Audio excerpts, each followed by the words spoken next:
his baton will still be over here in this hand. And so sometimes what I do when I'm here, like this didn't get on top. It messed up and slid over his head. So sometimes what I do is I just put my shin on that arm to monitor that baton. Just so he doesn't get creative. Okay? And then I pop that under the head like that. Then I reach over here, and before I reach over, you can reach over and keep his head turned that way. I just think this is more effective to push his head that way. And on the bottom, when I'm on the bottom, it certainly feels more effective. And notice that I'm keeping this monitored the whole time. So both of his hands are monitored.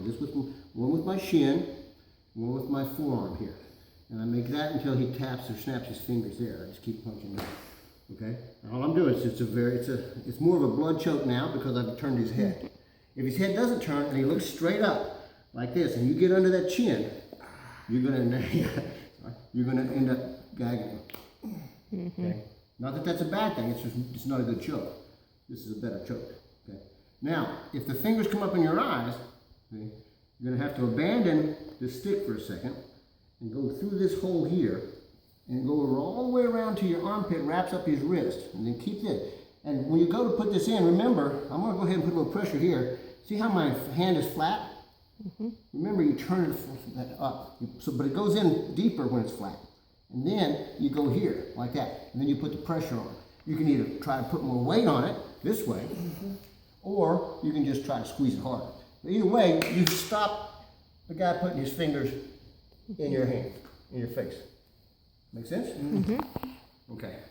So, And if you don't mind, the other one? do the bundock. Oh, the bundle.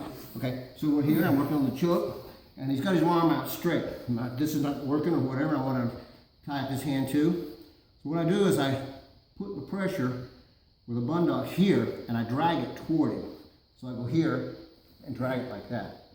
And they can try to keep your hand out, but it's very hard once you get this knack. Okay? Then I wrap it up as before and get it in here. Okay? Now, if I were here, let me go back, since she's filming. Remember when we had this right here? We're doing this. Sometimes they get their hand on your stick, they're stronger, and now, see, they're countering my downward force with their upward force, okay? And I'm here, and I'm like, ugh, ugh. It's a big fight. But he's gonna try not to be choked. So what I do is you go under here and go up in here. What I do is I grab the thumb. Just grab the hand, the thumb. Now, that's connected. I'm making you hold on to the stick that you got. Now, watch this. See the shoulder lock? No choking anymore, just shoulder lock. If you need pressure, more pressure this way. See? So you can go into a bow and arrow or an Americana. This is an Americana when you take this and push it up in the air like that. That hurts his shoulder. A bow and arrow is when you stretch it this way. Pull his head. I just want to show you that because in case they try to counter that first choke, They might. comes in handy. You know that.